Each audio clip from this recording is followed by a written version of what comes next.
We'll talk about that. It's quite poor.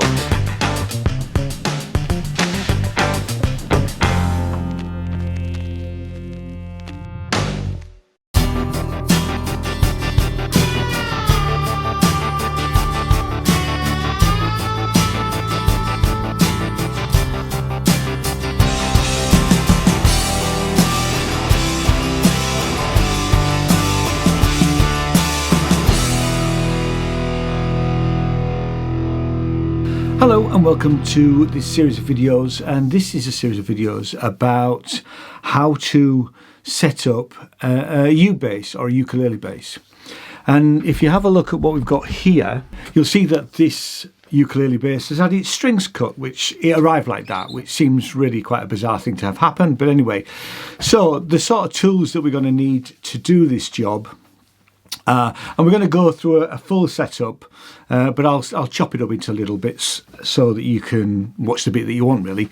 So we need a set of cable ties, and we will need a pair of pliers, probably sort of these sort of sharp nose type pliers where you can get things, mainly because when we look at these, I've already done it on here, but these thicker strings were sort of stuck inside the body of the U-bass. Now the important thing let's just take one of these out.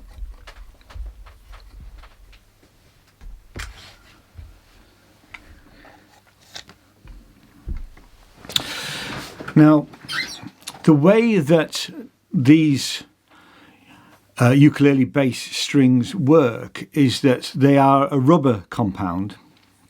So unlike normal sort of nylon or metal strings, they're much more stretchy. And that can be a bit of a problem when you first start to restring one, because you need to get some stretch into the strings. So I have a brand new set of strings here.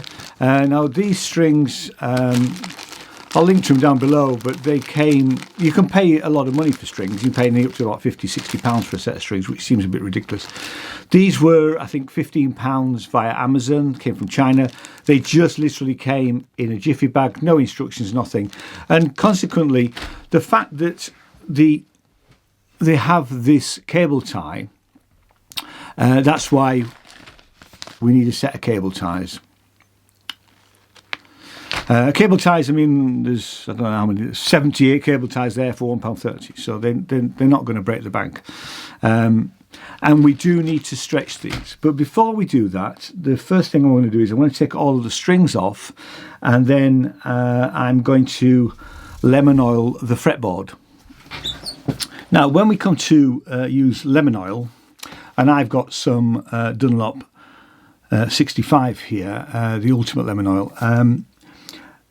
This fretboard looks quite dry, so it's probably never ever had lemon oil. And usually you don't have to use a lot, but actually, what I'm going to do with this is I'm going to put a dab on each of the frets as we go up. If you do it fairly regularly, you wouldn't need to do that so often. You wouldn't need to do every fret, but we're going to do that here. And let's just need a clean cloth, or what I tend to do is when I get a holy sock, I will use a sock. So, and we just rub it in, make sure we get it in by the fret.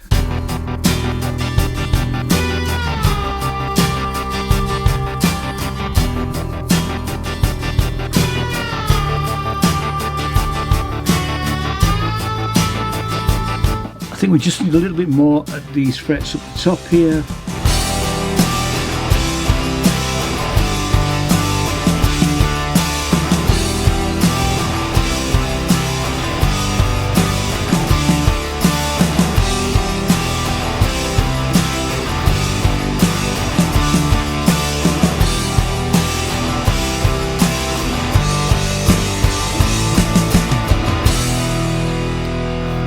And actually what I'm going to do is, because while I've got the strings off, I'm going to actually just clean the body. There aren't really many marks, but I may as well just make sure that it looks absolutely tip top.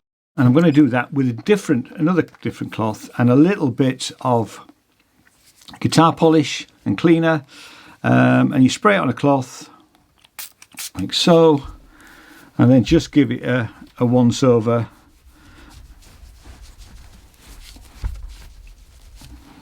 Now obviously you don't have to just do this on a ukulele bass. This can be on any hard guitar,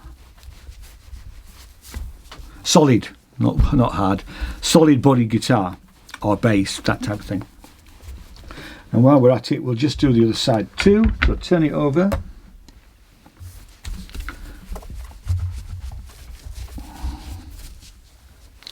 And the sides too. And just give it a wipe up the neck.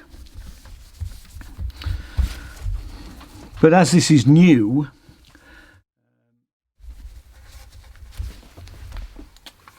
it doesn't need very much. It doesn't need much cleaning at all. And we'll do around the headstock as well.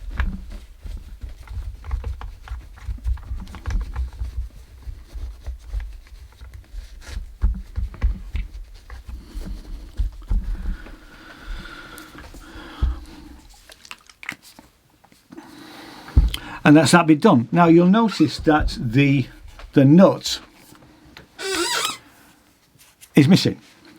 Now we have a nut for it. We're going to re-glue the nut in, but actually what I'm going to do is I'm going to leave re-gluing the nut until I've restrung it, and there is a reason for that. And the reason for that is that once we re-glue the nut, as we tighten the strings up, the nut position will appear to be in the right place with all of the 4 strings on. So that's the way we're going to do that.